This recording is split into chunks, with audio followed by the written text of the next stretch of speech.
Sinampahan ni former Senator Antonio Trillanes sina former President Rodrigo Duterte at Senator Bongo ng reklamong plunder at graft.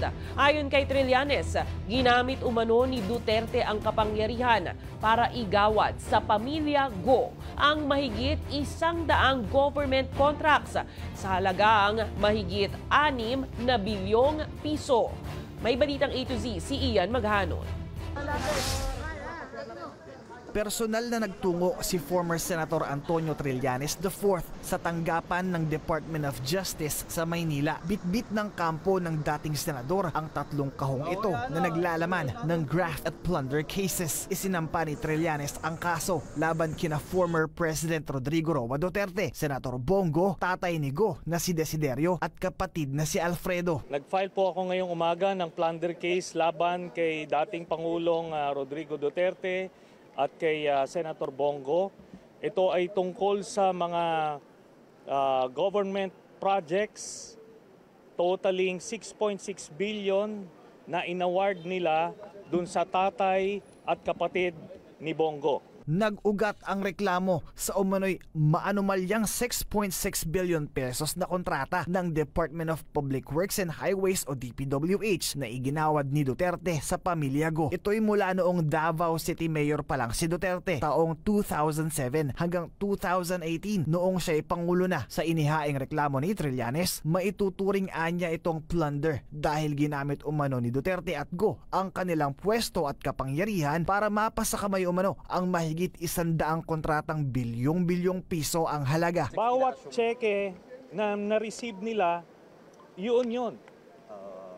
Diretso saan pa diretso yun?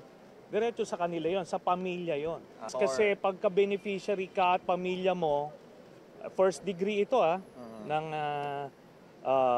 consanguinity, no? So maliwanag po yan. Wala nang lusot dito. Posible rin daw madawit ang ibang kumpanya sa naturang kaso. Nagbabayad ba ng taxes itong mga kumpanya nila Bongo, nung tatay niya, tsaka nung kapatid niya.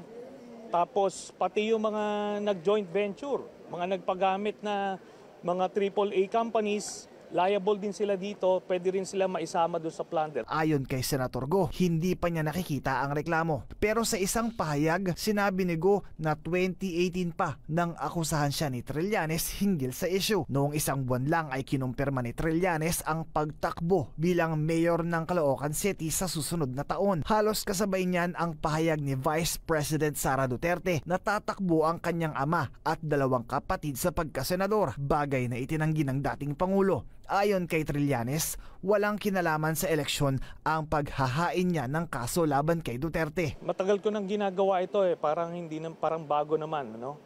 Hindi. Itong aming case, you will be furnished a copy. Makikita nyo kung flimsy ito at for publicity purposes. Ito maliwanag na buong-buo yung kaso na ito.